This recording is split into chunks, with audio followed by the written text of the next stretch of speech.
Okay, hi everyone.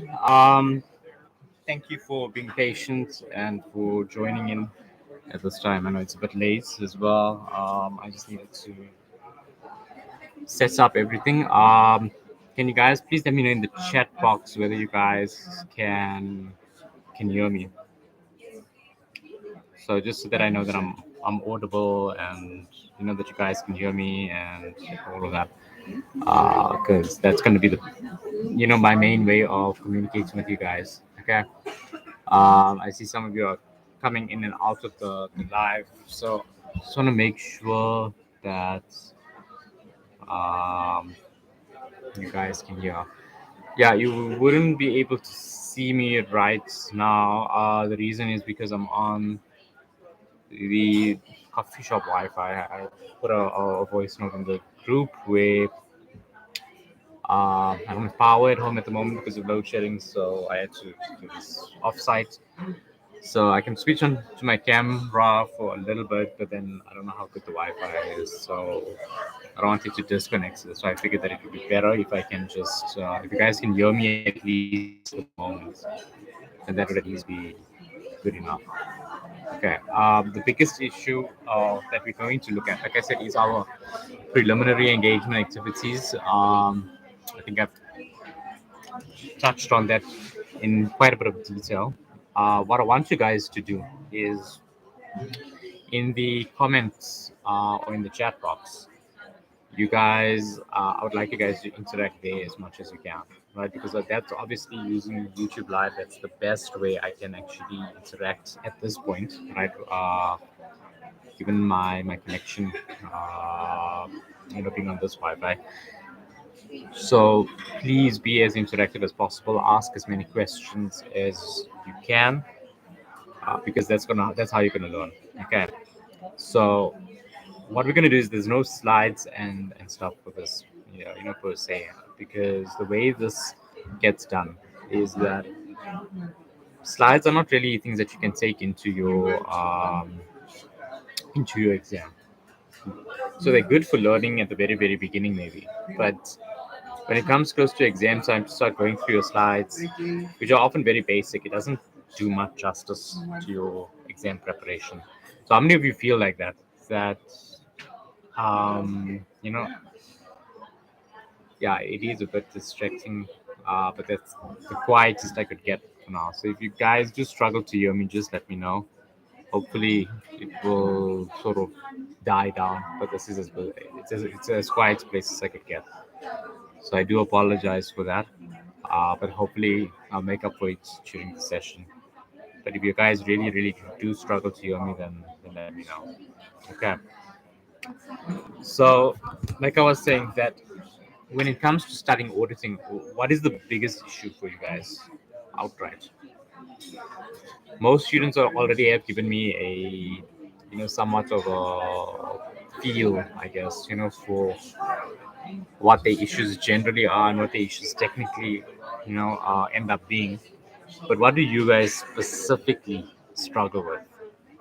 Because that's part one of actually improving your marks. Is firstly knowing where you are in this whole process and what you need to improve on. Because once we can identify that, then we are well on our way to moving in the right direction and obviously getting the necessary theory or practice behind all of that. Okay, so want to see in the chat, like I said, this has to be an interactive session. If it's not an interactive session, then it's just literally going to be it's going to be a session where you're going to be sitting there and just waiting for the presentation to end. And that's not how you're going to learn. You're never going to learn in that way. So Zaza says marrying the theory with the scenario, that's a big issue. A lot of students struggle with that. Okay, so Jaden says answering the correct way, the way that is logical and flows with the understanding of the scenario. A lot of people also struggle with that. How many of you feel like you can never find enough things to write?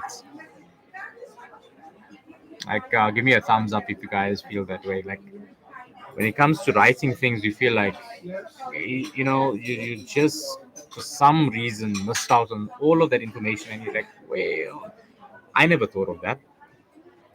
or you phrase it in the wrong way. Lungi says English gets in the way. All of those things, right? So it becomes very difficult, and formulating enough points, structural issue, right? All of those things, right? Big issues, and those are common points that a lot of students struggle with. And one of the biggest reason for this is because students are taught auditing in a way that is very, very different to the way that firstly the exams are set up and the way that they are marked. Like, how many of you guys feel like that? That they teach you one thing, but then they set an exam question and it's completely like something else.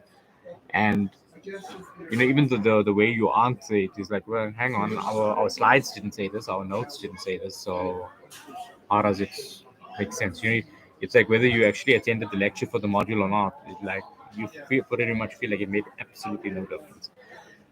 So a lot of you feel that way, and you would be very, very, very spot on, because at the end of the day, you typically don't talk in an auditing language when we go out anywhere. Obviously, we talk plain old English, and when you have to now apply this in an audit scenario, it's very, very difficult. So what I'm going to do is, remember I told you guys to please make sure that you had your auditing standards with you guys, right? So you guys do have it. Some of you might have a different version uh, as to the one that I've got. That's fine. Uh, but we're going to look at the standards, and the standards that are relevant for the various topics that you guys need to know. Okay. So now when it comes to preliminary engagement activities, okay, a lot of you guys are probably thinking, and then all of that, like, you need to sort of memorize. And sometimes during the test, you're like, okay, do I remember all of those points? Did I address all of those points? You know, that kind of thing. Okay, so, but I muted. Okay, can you guys hear me now? Yeah, if the connectivity just gets a bit bad, please just let me know, right?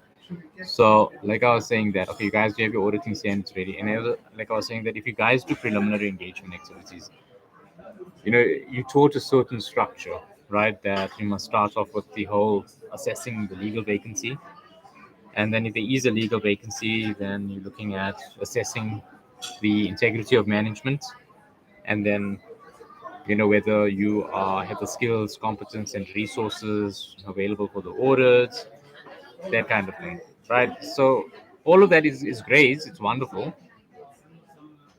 but the biggest issue with that is, number one, memorizing all of that is like a huge ass laundry list, forgive my language. But the thing is that it's a lot to memorize, and the thing is that it's not always practical to do that. And the second bit is that you don't always get all of the relevant theory points, right? So your standards are ready. So what I'm going to do is I'm going to go to your main page of all of your standards. Okay. And when it comes to your preliminary engagement activities section, okay, some of the standards that you need to consider, now it depends on which version of standards you guys are using, right? If you guys are using a version that is a little bit older, let's say 2021, 2022, or 2022, 2021, uh, you would notice that you have a standard called ISQC1 inside your standard, right? You would also have a standard towards the end called ISQM1 towards your standard. Somewhere there at the back, it would be, right, in the case of an older standard. So just make sure that you've located that, okay? Yeah, you go to your contents page, look for ISQC1. You would have that if you have an older booklet or an older set of standards, and ISQM1, okay? So you guys just let me know once you have located those standards. Those standards are very, very, very important.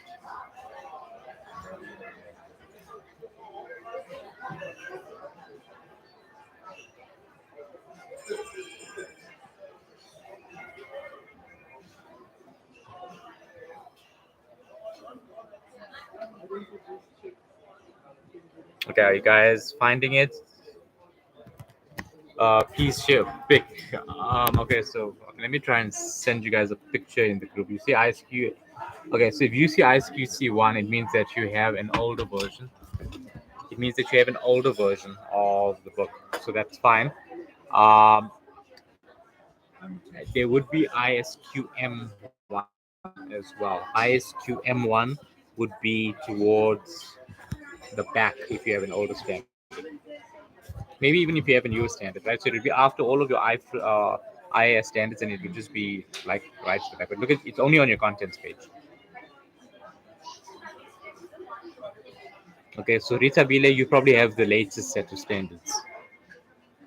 Okay, and to me, you probably have one of the older ones, right? So some of you will have ISQC1, so some of you will have ISQM1. Jaden, in your one, you would see ISQC1 under your contents page.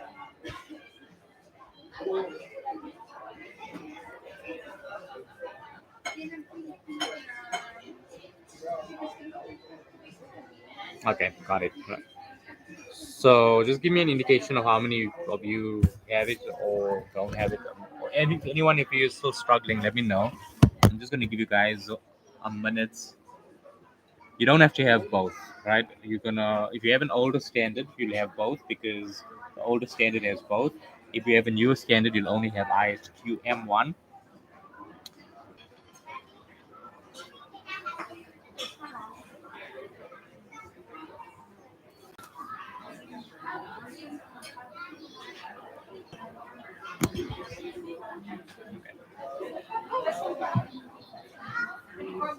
Okay, can you guys hear me now? I just said that how many of you are at the standard? Um, just make sure that all of you are there, okay? And if any of you are giving or having problems, then let me know. Okay. Now, whether you have ISQC1 or ISQM1, it doesn't really matter because the standards cover pretty much the same thing and they revolve around quality control. Okay. So if you guys open your standards, whether you have ISQM1 or whether you have ISQC1, it doesn't really matter at this point because the principles underneath they are in ISA 200 as well. Okay. But if you look at the contents pages of the standards, right? If you go to the standard, go to either ISQC1 or ISQM1, whichever one you have, and go to the main page of that standard, right? Look at the headings on that main page. Do they not talk to the acceptance and continuance of your client engagements? Do you see where the theory for that is coming from?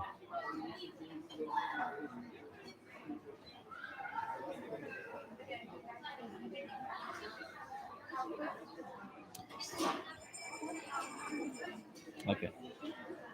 So for those of you like until you guys have located, if you are having problems locating it, just let me know. How many of you actually knew that these requirements are in this particular standard, whether it's ISQC1 or whether it's ISQM1? How many of you knew that it was actually there? So I want you guys to interact, right? And I need to see responses so that I know where the knowledge gaps are and I know where to address them. Right? We've got plenty of time, you're not like under time pressure, but I'd rather that you guys get a proper understanding. Okay, so Nuri didn't know. Okay, Lungi didn't know. Zaza knew. Uh, Spindulway knew. Okay, or you didn't know. Okay. So do you guys see the importance of actually understanding your ISAs now? Okay, gamers, you lost. Okay, so if you go to ISQC1 or ISQM1 gamer, right? I'm assuming that's not your name, right? But and it would have been so much easier if I could have shared my screen. I do apologize for that. Unfortunately, with Loche, I didn't want to cancel the class because as it is, we're under so much of time pressure anyway. So really just trying to make the best of it. But I will give you guys as much guidance as I can. I am available on WhatsApp. Okay, so you guys will not be lost. After today, let's put it that way, right? Now, a lot of you guys didn't know, most of you guys didn't know, right? So if you look at ISQC1 or ISQM1, your theory for your acceptance and continuance of clients' engagements, your procedures, all of that is in these standards already. Okay, Gamer, I'm using volume 2 A, B. They're not in your IFRS standards, they're in your auditing standards. So look at your auditing standards.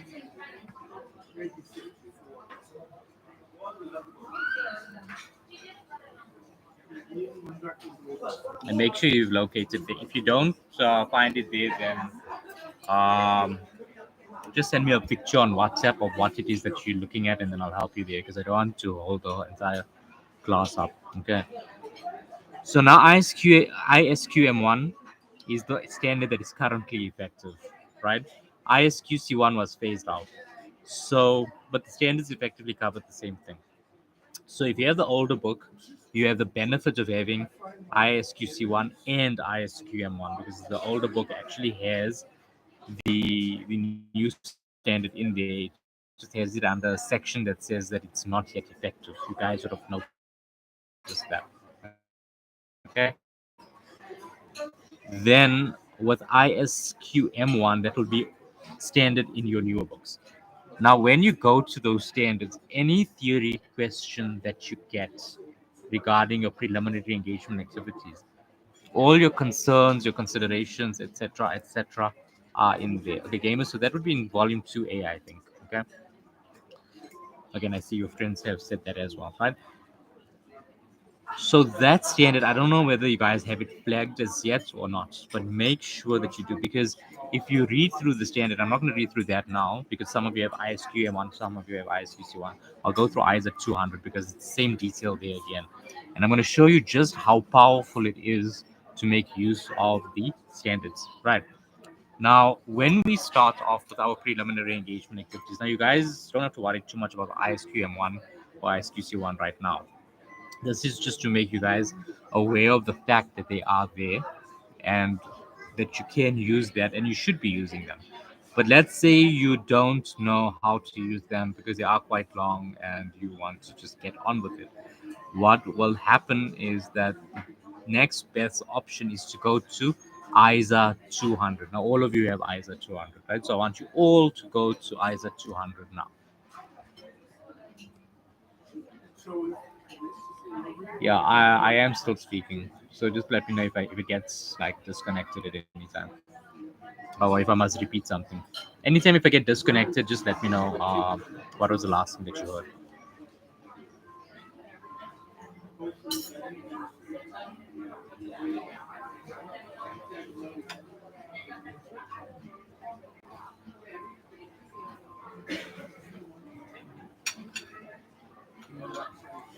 Are you guys at ISA 200? Just give me an indication once you guys are there.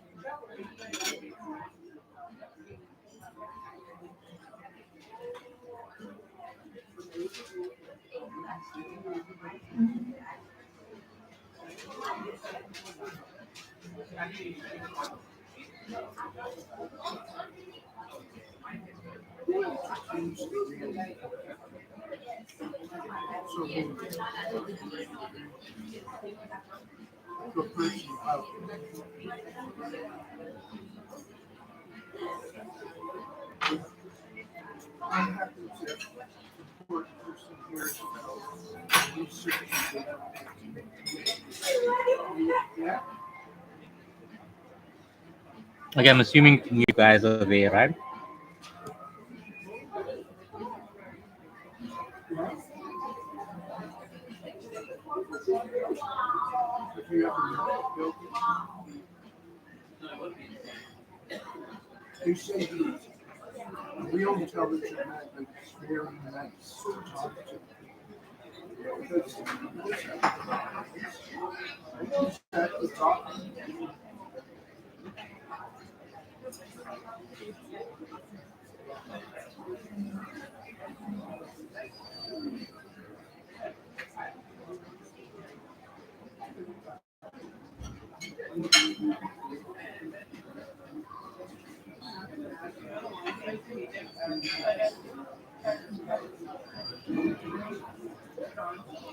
Okay, gamer, it's on Yeah, okay. On page 51 on my version, it might be different, but just go to ISA 200.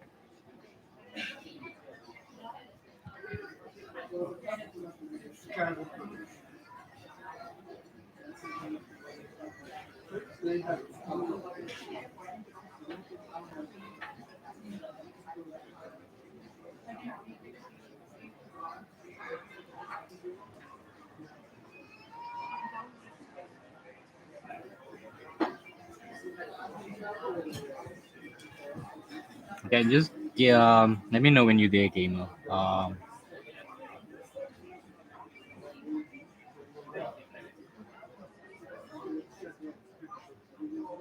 Because I just want you guys to go through the headings on that main page, right?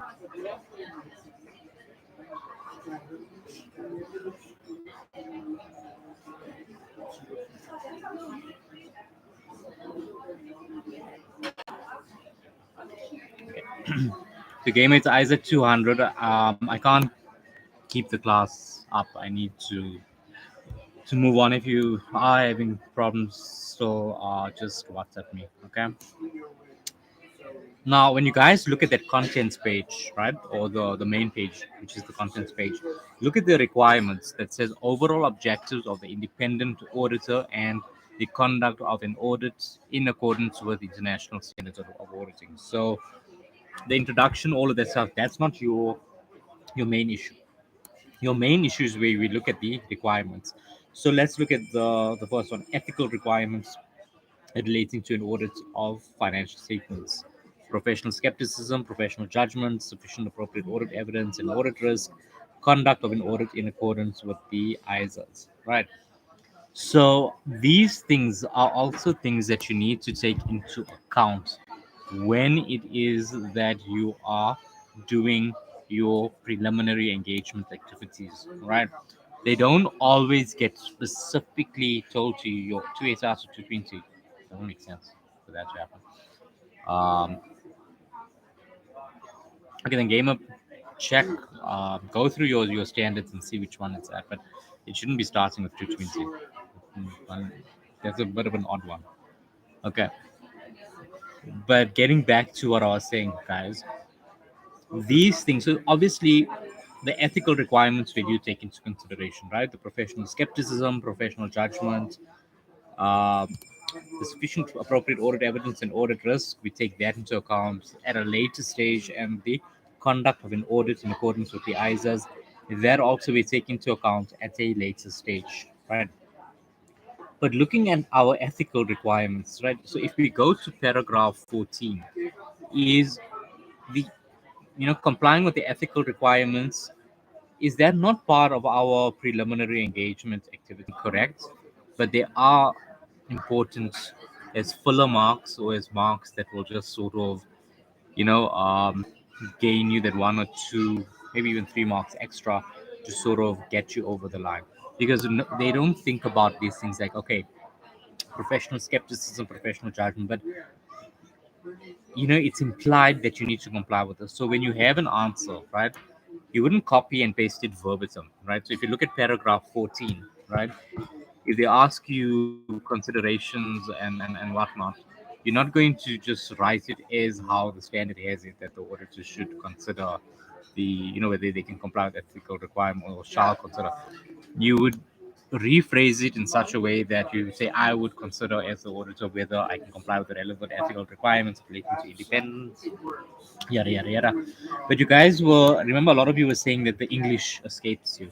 So those things are the things that you need to be addressing, and that the best way of doing that is to be writing it the way it's phrased in the standard.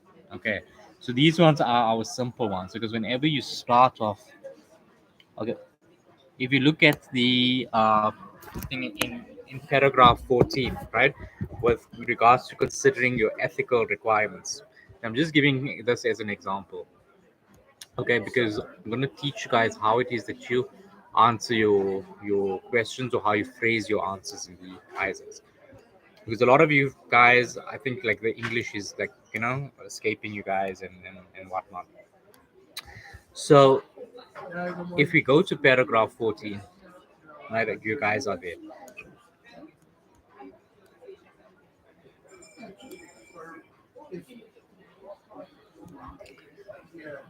Here it will say that the auditor shall comply with the relevant ethical requirements, including those pertaining to independence relating to financial statement audit engagements. Right.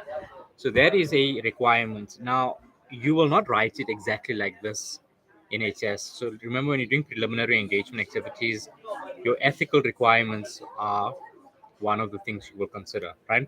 So you will put this, you will rephrase it in the first person. So the question asks you, what are the concerns you would take into account? What are the considerations you would take into account? You would say that I would consider whether I can comply with relevant ethical requirements, including those pertaining to independence relating to financial statement audit engagements.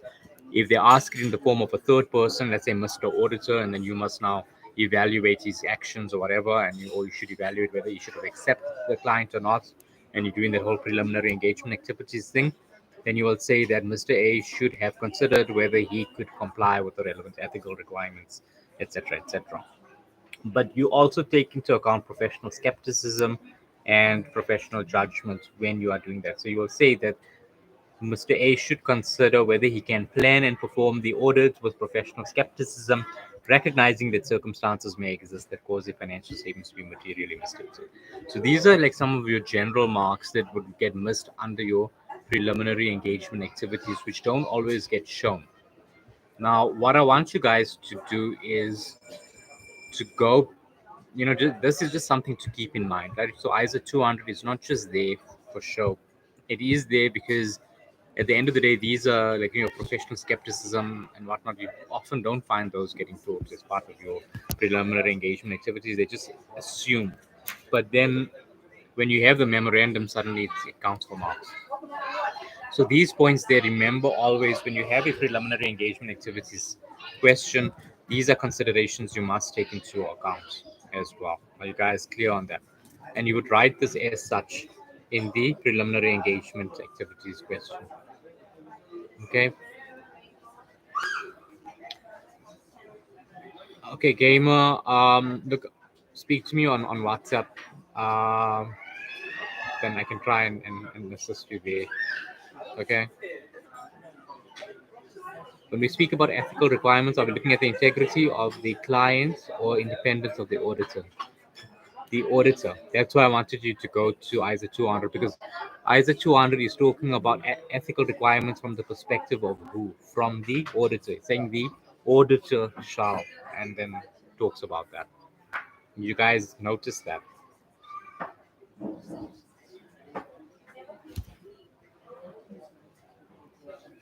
So remember, this is from the perspective of the auditor. Now, I want you guys to go, those of you who have ISQC1, go to your contents page there.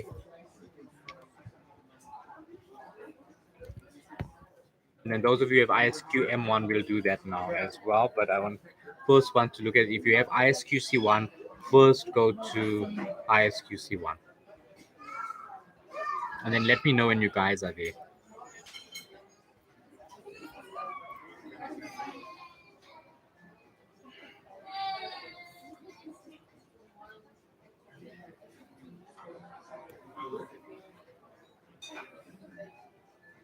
Okay, so Jaden is there, Nuri is there.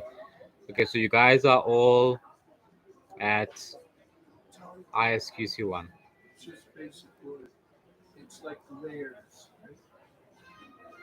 Okay, so a lot of you actually have ISQC1. Okay, so that's good. That's very good. Okay. Now, do you guys see on the requirements, right? It says applying and complying with relevant requirements, elements of the system of quality control, leadership responsibilities, relevant ethical requirements. But then we get to the main part over there, acceptance and continuance of client relationships and specific engagements. So all of you go to that those paragraphs, which is 26 to 28. Okay. Those of you who have ISQM1, I will also touch on that briefly. But all of you who have ISQC1, go to that immediately, and then let me know when you guys are there.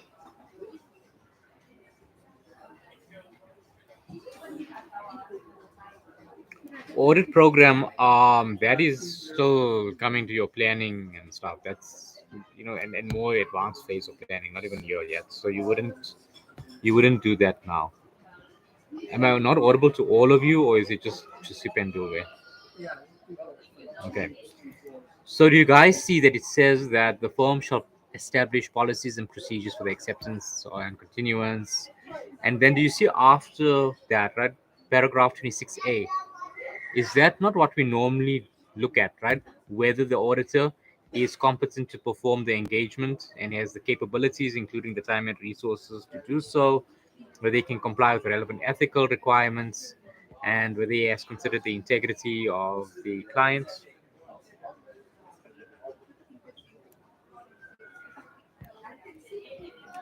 That looks familiar to you guys? Show of hands or thumbs up or some indication.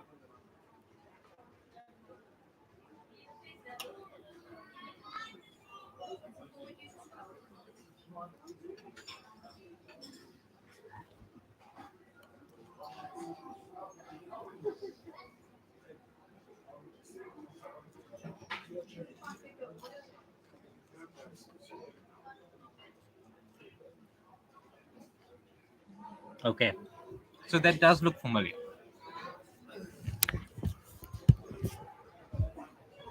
Now there is more detailed stuff in this, and did you guys notice the paragraphs that say A18, A23, A19, all of those things? You guys saw that, right? So that is your application guidance, right? That is your detailed notes. That is where you go to when you can't think of what to write. That is where you go when you are, or rather, when examiners are trying to find things to test you on or to put scenarios in the question on. So all of you go to A18. I mean, if you guys haven't seen this before, you guys are going to, yeah, I'm reading under acceptance. So if you guys, so go to A18 and see if you guys can think. Gamer, I'd suggest that you go through, yes, A18. Gamer, I'd suggest that you go through your handbooks and see, because one of them have to be having either 200 or ISQC1 or ISQM1. So you need to be familiar with your standards. That is a big part of the whole process. This needs to be like your handbook. ISQC1. Okay, so Nuri is there. I think Jaden is also there. To me, I think you are there. So guys, give me an indication when you are there, because you guys need to be there. Because when you right now, those of you who are there must be noticing all of these things which you previously had to swat off, and bam, here's everything you need to consider. So is this not what we get told, whether the firm personnel? So here's all of your considerations given to you in the standard. Yeah, game, I'm starting to see that, but again, that is part of the problem. And I can promise you one thing: unless you know how to use your standards, whether it's for IFRS or whether it's for your auditing, it's going to be very difficult. For ISQM1, I'm going to go there, but there's also a section for acceptance and continuance. It's very similar to this. I just want to do the ISQC1 part, and then I'll do the ISQM1 part. Okay.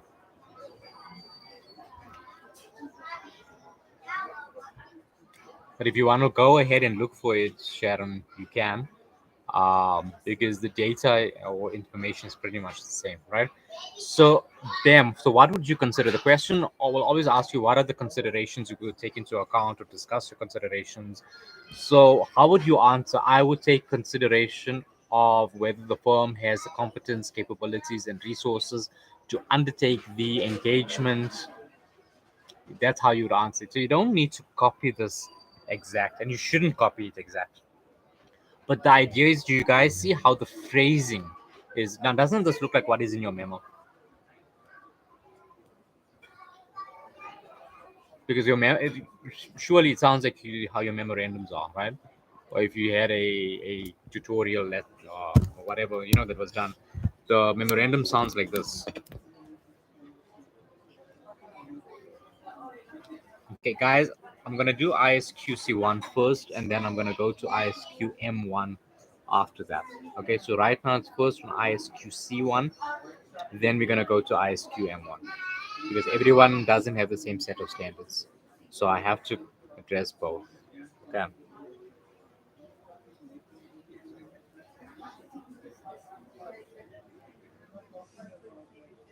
Okay, Zaza, fully meaning what? Fully lost or fully discovering something new?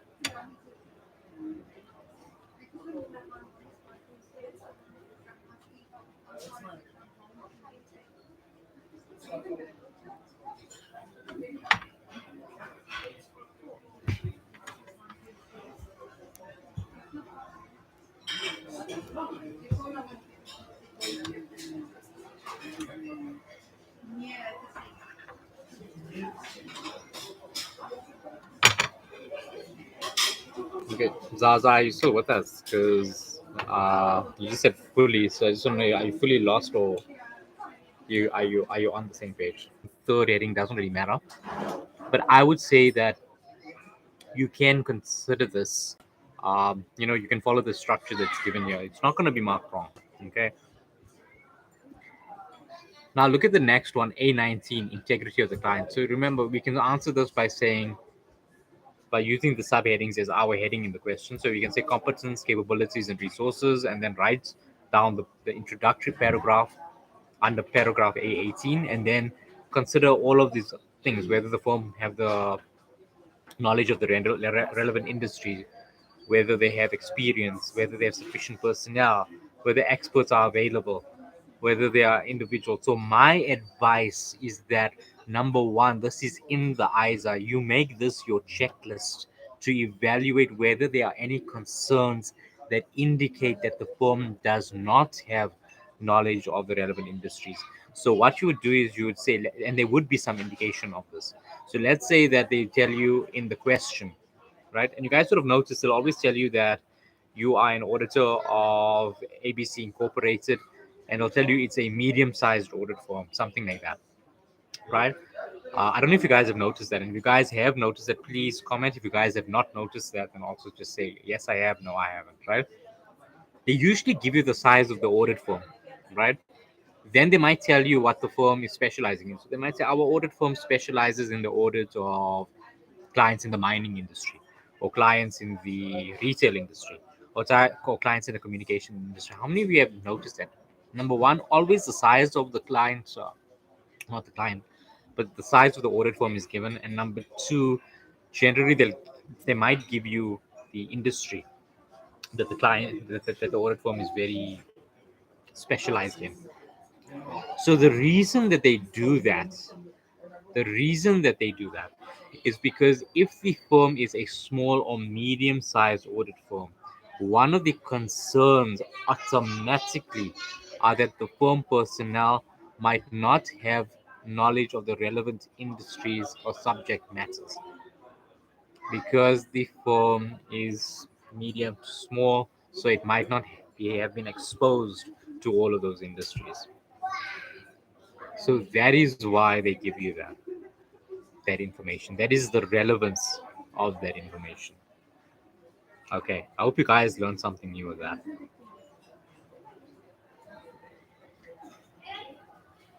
So, if they told you this is a medium sized audit firm, what are the concerns? You would say that there is a concern that firm personnel might not have knowledge of relevant industries or subject matters due to the fact that ABC Incorporated is a medium sized audit firm. Okay, then what about things like the second one? The firm personnel have experience with the relevant regulatory or reporting requirements or the ability to gain the necessary skills and knowledge.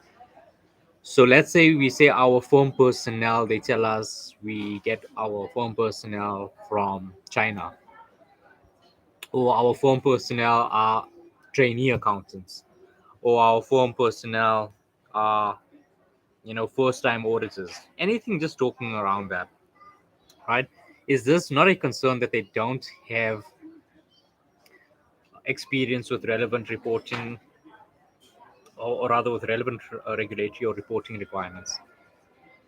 So you would then put that as your concern. There is a concern that firm personnel might not have experience with the relevant regulatory or reporting requirements due to the fact that the firm hires most of its staff outside of South Africa. Because obviously, then there's different reporting requirements, right? Let's say they have a lot of inexperienced staff. So they might say that you're the senior, but you're a trainee on the audits, something like that. Or they'll tell you there's so many first year accountants, or they'll tell you that you are a first year accountant, or something like that. But there's a lot of stuff, there's something talking to the experience, right?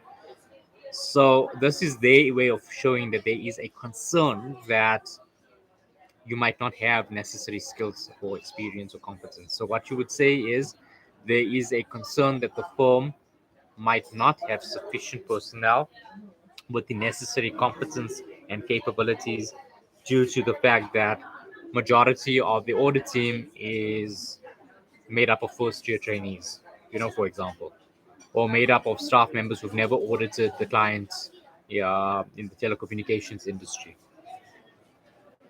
For JSC, yeah, um, it's not immediately relevant. So the thing is that it says relevant regulatory or reporting requirements, right? So your reporting requirements will be IFRS. JSC is more of a listing requirements. Occupational health and safety is more like a legislative requirement. It might not necessarily be a regulatory requirement. A regulatory requirement would be like if there is a body or corporation that oversees their activities. That is what a regulatory requirement. So, if, for example, like we are becoming accountants, or well, I am a CA, right? But like with you guys that are becoming CAs, SICA is our regulatory body, right? They would oversee our, what we do. In the telecommunications industry, I think what's it, ISACA would, basically govern all of those things. So we'd have to say, okay, fine, can clients or is the clients, complying with that? We'd have to check that. So we obviously need staff that are familiar with those regulations, because obviously, how are you going to check if the client is complying with those regulations if you don't even know what those regulations are? Doesn't make sense. You with me so far? Okay, cool. So experts are available if needed. So something like that again would be where the client's industry would be specialized in some way. I would say, as a general thing, whenever they give you the industry, just say that you need to consider whether experts might be necessary, because you can never ever say that an expert will never be necessary. So it's a good theory point to write down. I don't think that they could necessarily mark you wrong, and it's something I would almost include as a standard requirement or a standard consideration, if that makes sense. Okay. Not gonna go through each one because I think you guys get the gist of it at this point. Do you guys have any questions, or can I move along?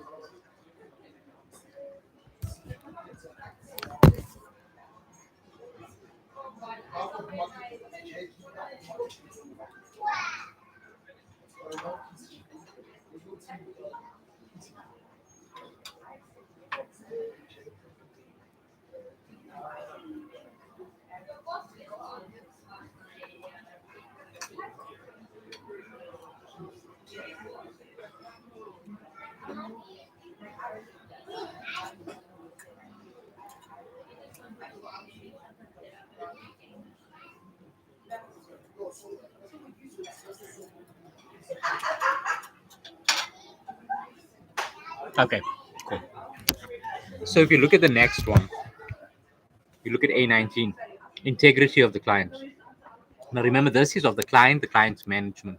So you should again make this your standard bullet. So do you guys see that you would always get stuff to write? Okay, now in a test or examination, you might not always think of these things, but let's look at this one, right? There's three, six, eight points, right, that you could think of. The previous one, I think they were also about 8 points. I'm not sure, right? but like you would again apply this theory in the same way, and you can use this English. So again, you would say integrity of the client and then your concerns, right?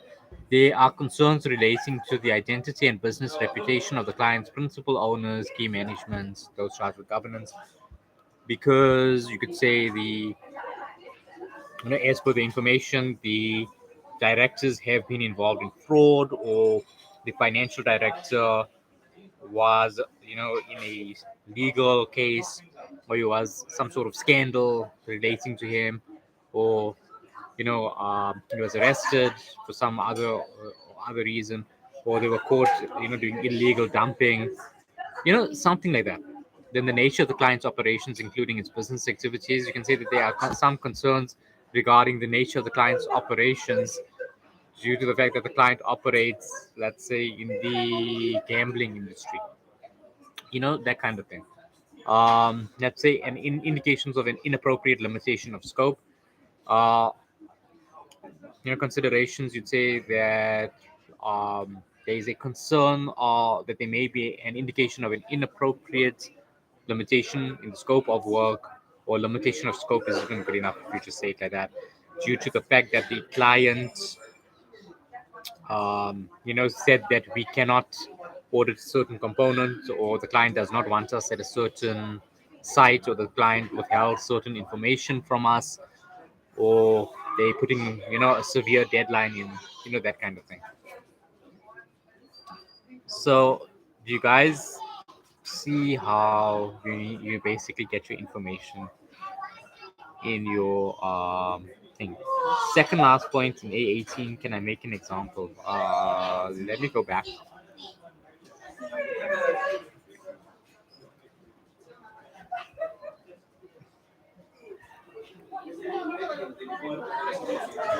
Okay, so individuals meeting the criteria and eligibility requirements to perform engagement quality control review are available where applicable.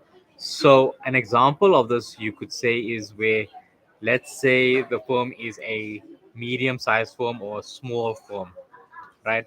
Or they have staffing issues, right? Where you can say that the firm doesn't have enough staff. They let go of a lot of staff recently. Maybe they say due to COVID, they fired a lot of staff or retrenched a lot of staff, or they're hiring a lot of contract workers. Then obviously you'd be like, well, if there's no one to do the work, pretty good chance that there wouldn't be a lot of people to perform quality control reviews on the work, and it just makes sense that that wouldn't be uh, in place, because you know if you don't even have people to do the work, who are you gonna put there to check the work? Okay, so those are two types of considerations, right? Now let's go to A24. When we're looking at human resources, right? So you're looking at our human resources. Those are some considerations that you need to take into account as well, right? Which they can give you these things inside the question, which might suggest that the firm's personnel are not at the level that they need to be. So let's say they say the recruitment practices are not good. They just hire. There's not sound recruitment practices, right? Or performance evaluation. They give you information about that, and they're like, no, the firm is very, flexible or relaxed from performance evaluation. Then obviously you would say, well, if this is the case, then surely staff are not going to be very motivated, because, well, I mean, there's no, they're going to be assessed as being competent anyway. So why must they stress themselves? Promotion, that if promotion opportunities are good, great, then maybe they're motivated to work harder. If not, they might be demotivated. Do you guys see how all of these things might be given in the question, but in a very undercover way? But the ISA does require you to actually, they do make note of these things. So when your examiners are setting questions in the same way that I am now telling you things, I would be setting a question and thinking, okay, let me put something there that says that, personnel, there's not much chance for career development in the audit firm. So you guys will read that and think, I don't know, that got no bearing on preliminary engagement activities. That's maybe just irrelevant information. They're trying to catch me. In the meantime, no, I'm not trying to catch you. It is relevant. Okay. So how many of you guys are identifying all of that? Will we have time to address audit planning, materiality, nature, extent, scope, time, interaction, audit strategy? We are going to look at that. Because we will move on to that shortly, because that's also in the standards themselves when it comes to your your scope, timing, interaction, your audit strategies. So that's the audit planning is not a heavy phase of the audit, but all of that considerations you just mentioned now, point for point, Spendula, are in the ISAs. Everything you need to consider. It's like a checklist. I promise you, when you see it, you're gonna. If you haven't seen it before, you're gonna be like, I can't believe I missed all of this. Okay, so you guys, I'm not going to go more into the whole preliminary thing on assessing, because I think you guys get the gist of it. Now, anything relating to your preliminary engagement activities, you're going to find in the standard. So when you're in that preliminary engagement phase, they might ask you, where do you get sources on information regarding the client or whatever, that kind of thing. If you look at paragraph 820, that's also a very important thing. Paragraph, because just as a filler question they could ask, okay, well, where would you obtain information relating to the above matters, and they refer to a paragraph in the case study, but that would talk to what we're talking to now. So you'd say that communications with existing or previous providers of professional accountancy services. You can just say the professional auditor or your predecessor auditor. Inquiry of other firm personnel such as banker staff. So that's all given to you. Okay, and there's not much that you need to apply there. Those are very, very simple and straightforward. Now, let's say withdrawal. Let's say if you decide and you conclude that um, you can't accept this, right? So what they would say is that, let's say in the question they'll say that, what if Mr. Auditor concluded that he could not continue with the client's engagement, what should he have done? What should he have considered? What should he have looked at? What policies and procedures should he have performed? Then these things under 822 become relevant.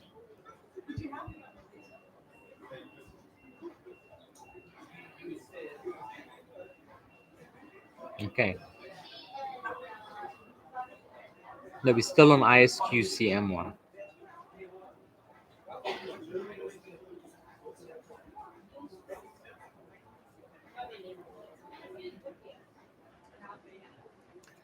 Calculating materiality, we aren't going to focus heavily on that, and that's a very subjective calculation. So, for the purposes of your exam, I don't think that would come up. Uh, the focus of this boot camp is to really focus on the core issues and the main issues, and get you guys exam ready and teach you guys how to use your standards, so that you actually get into the exam and that you can actually use this as a resource, number one, and that you guys actually get your marks, anticipate questions, and look at the common things that get asked that often get overlooked. Okay. References in ISQM1. Okay, so I'm going to go to ISQM1 now. Those of you who are there. So those of you who have ISQM1, please go to ISQM1.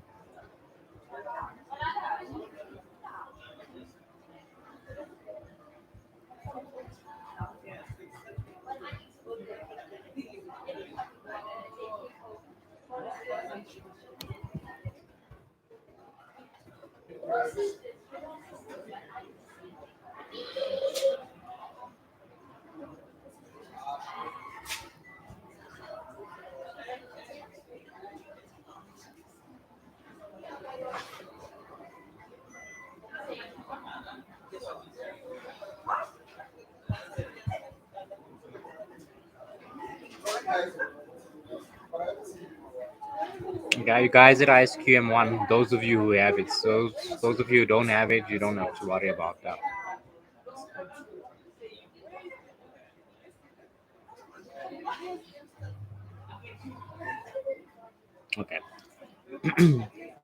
So if you go to your contents page, immediately over there you would see the same paragraphs: acceptance and continuance of client relationships and specific engagements, resources, engagement performance is just more about talking about whether you have the competence, skills, and resources. So they just changed the wording or the convention, but it's the same exact things, exactly the same things. So those are your references. And then when you go to the application guidance, go to paragraph A67 to A74, A75 to A85, A86 to A108. Those are your relevant references. Okay. So those would typically be the things that you need to consider in your preliminary engagement activities, right? That's simple and straightforward. The other thing that gets asked, right, is in ISA 210. So all of you go to ISA 210. You should be having ISA 210, and then let me know when you guys are there, because this is like pre-marks, and it does get. I've seen it get tested, so it's not marks you want to lose.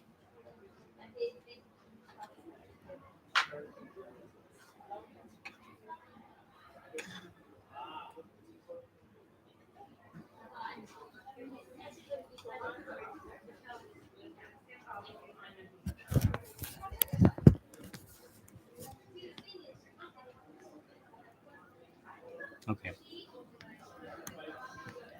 So go to the part that says additional considerations in engagement acceptance. That's paragraph 18 to 21. And by the way, you guys should be like highlighting these things or flagging these things. You know?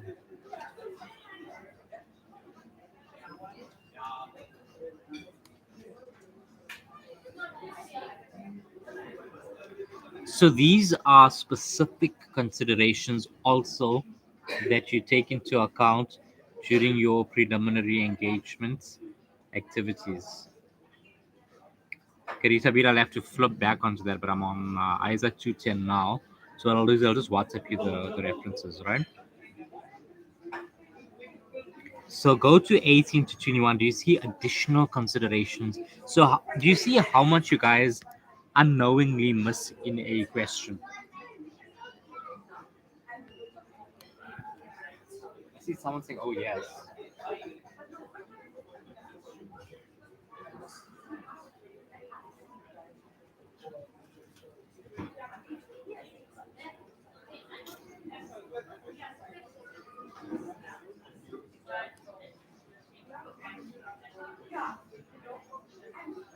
Okay, so how many of you guys have come across like what I'm showing you now? Like, or how many of you have answered your question like in this way, like when you have gone through your question paper and stuff?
Yeah, I am. I was waiting for The response. No, not 220 Rita PDF.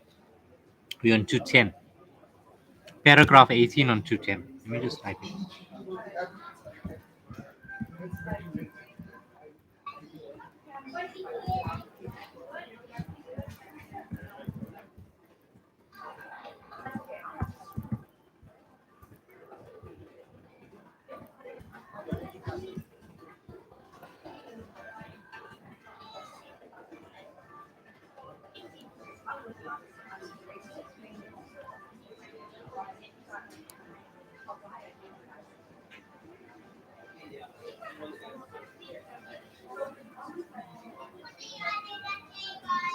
Okay, you guys with me?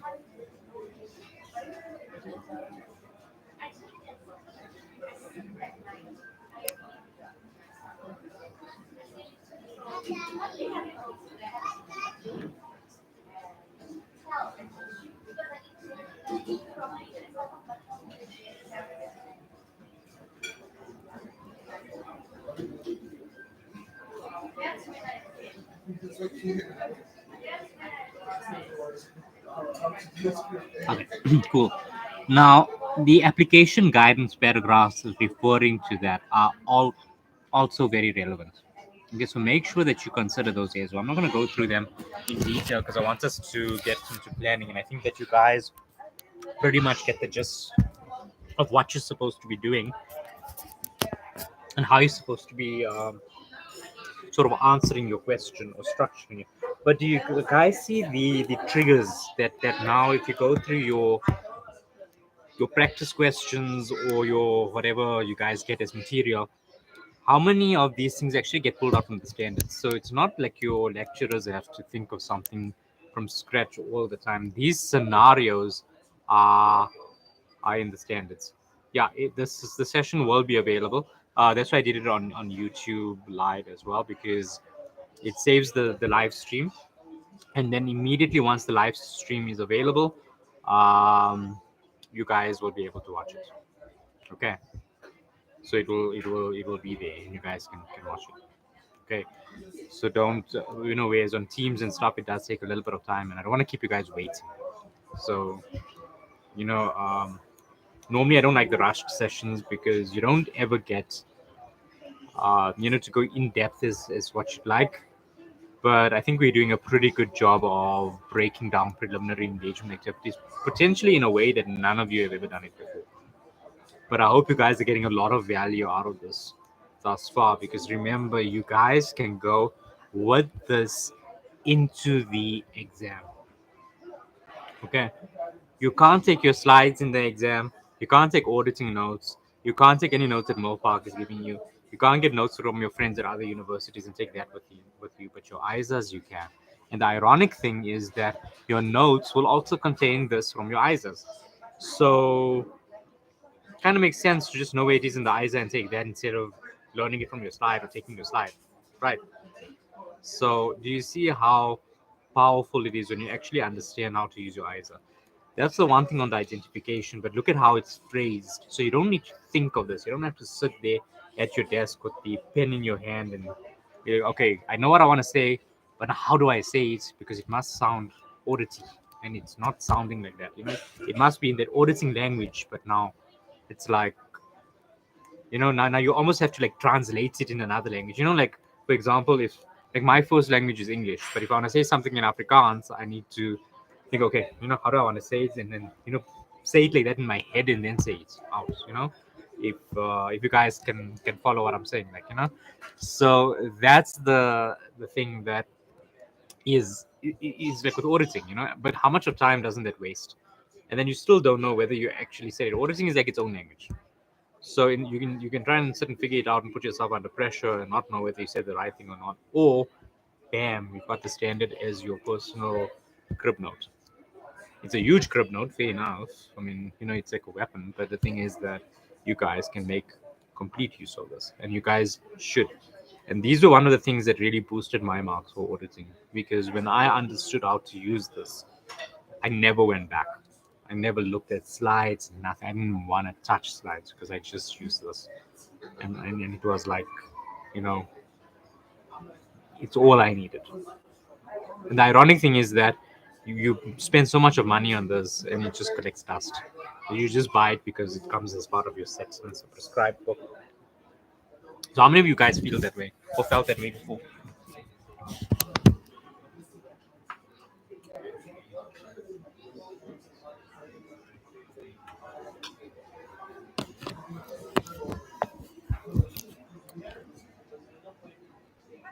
Nobody. Or am I? Is it just a lag on my side? I don't know. But anyway, I'm glad you're part of it too.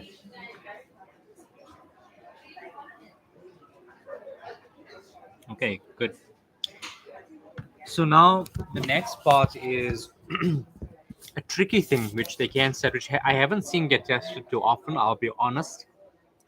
But you guys always have to, you guys at CTA level, you cannot and should not expect that, hey, okay, preliminary engagement activities is just going to be an existing client and a predecessor client, and yay, we're just going to get that. Because I can tell you now, just looking in this ISA, there's a big third scenario and a fourth scenario which you haven't thought of. So some of you might have thought of it now while you're looking at it, and it's when you are changing the terms of the engagement. So what would you do? Because if you change the terms of the engagement, the nature of the engagement might change. So I'm not going to go through this in detail, but if you get a scenario like that, you turn to this ISA and the details are given here. You just go to the contents page and you'll find the references for that. And those are the procedures that you would perform, and you'd answer that, based on how you are answering the preliminary engagement activities question, you would answer it accordingly. Okay, so the guidance is in the standard. So it might not get tested. So if you guys had that, you'd be, oh my God, what did they test? But the thing is that it's preliminary engagements. It is preliminary engagements. Because if you have one engagement, changing it to another engagement, that engagement, you have to do preliminary engagement activities on it. But you wouldn't do the conventional ones because you already assessed the integrity of management, yada, yada, yada, when you did the first engagement. This is just a change of the engagement to another engagement. But that engagement that you're changing to is still a new engagement, but you don't go through the whole process again. There are specific considerations that you take into account, and those are given in this ISA. Are you guys with me? Please give me a thumbs up or a heart reaction or something to make sure that I didn't lose you on that one.